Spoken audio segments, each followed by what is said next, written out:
Sa tumitinding tensyon at girian sa West Philippine Sea, Maritime Cooperative Activity ng Pilipinas, Amerika, Japan at Australia sa West Philippine Sea umarangkada na. Ito ay para pagtibayin ang regional and international cooperation ng apat na bansa. Naglayag ang BRP Gregorio del Pilar at BRP Ramon Alcaraz ng Pilipinas. USS Mobile na littoral combat ship naman ng Amerika, HMAS Waramunga na tribal class destroyer ng Australia, JS Akebono destroyer ng Japan Maritime Self-Defense Force. Kaya ang Pilipinas ay seryoso na sa paghahanda at pagprotekta sa sarili nating teritoryo. Sa tumitinding tensyon at girian sa West Philippine Sea, parehong panig ang naghahanda sa military conflict sa dagat. Si Chinese Xi Jinping ay sinabihan ang mga military personnel nito na maging handa sa sigalot sa dagat. Hinimok ni Chinese President Xi Jinping ang militar ng China na maghanda para sa anyay military conflict sa dagat. Kung ikukumpara ang China sa Pilipinas, di hamak na mas malakas at maimpluwensya ang China, lalo na sa pandaigdigang usapin ng ekonomiya, militar at politika. Ang China ang pinakamayamang bansa sa buong Asia at pangalawa naman sa buong mundo. Ilang beses na rin ang pambubuling ginawa ng China sa West Philippine Sea. Marami na rin silang nagawang military base dito. Makailang ulit ang pampobomba ng water cannon sa Philippine Coast Guard. At ngayon naman, ang Pilipinas, Amerika, Japan at Australia ay nagsasanay hanggang sa dulo ng 200 nautical mile exclusive economic zone ng Pilipinas. Ito ay nagpapakita na rin na talagang di patitinag ang Pilipinas sa paglaban sa karapatan sa West Philippine Sea. Ang tanong, bakit nagsasagawa ng maritime cooperative activity ang apat na bansa? Ito ba ay may kinalaman at pagpapakita ng puwersa sa China dahil sa umiinit na tensyon sa Pilipinas sa West Philippine Sea? Yan ang ating aalamin.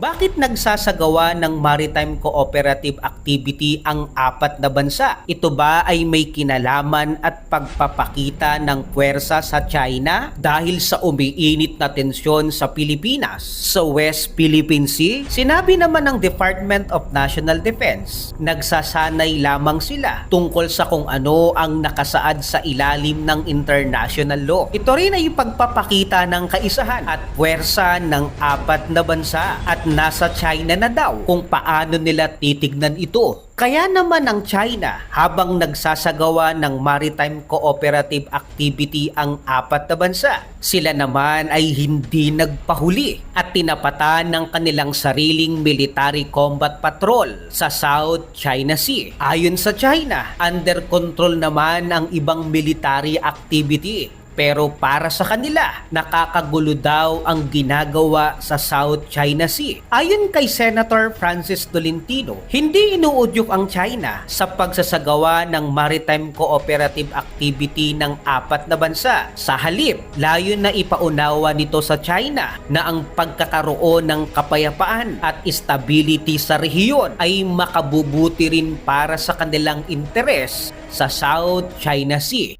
Malakas na kaalyado ng Pilipinas ang maipakita ang kapangyarihan at determinasyon ng China na masakop ang teritoryo sa paligid ng South China Sea ay magpapaangat ng kanilang imahe at impluwensya sa daigdig, partikular na sa kanilang kalaban, ang Amerika, bilang greatest nation of the world. Ngunit sa katunayan, ang Amerika ang pinakamalaking balakid sa ambisyon ng mga Chinese. At alam natin ang Amerika ang isa sa pangunahing kaalyado ng Pilipinas na kinabibilangan din ng Japan, Australia, South Korea, mga bansa sa ASEAN at iba pa. Ang Pilipinas at Amerika ay may pinirmahang Mutual Defense Treaty simula pa noong August 1951. Sa ilalim nito, parehong magtutulungan ang dalawang bansa na ipagtanggol ang isa't isa sakaling sakupin ng iba ang kani-kanilang teritoryo sa Pasipiko. Kaya hindi hindi basta-basta na mapakialaman ng China ang Pilipinas dahil sa mga kaalyado nitong malalakas. Ang UNCLOS o United Nations Convention on the Laws of the Sea, isang international group ng mga nagkakaisang bansa sa mundo na may layuning itatag ang mga batas at prinsipyo sa paggamit at pamamahala ng karagatan at mga yaman nito. Sa usapin ng agawan ng teritoryo, naghain ng Pilipinas ng kaso sa Permanent Court of Arbitration o PCA noong 2013 upang ipanawagan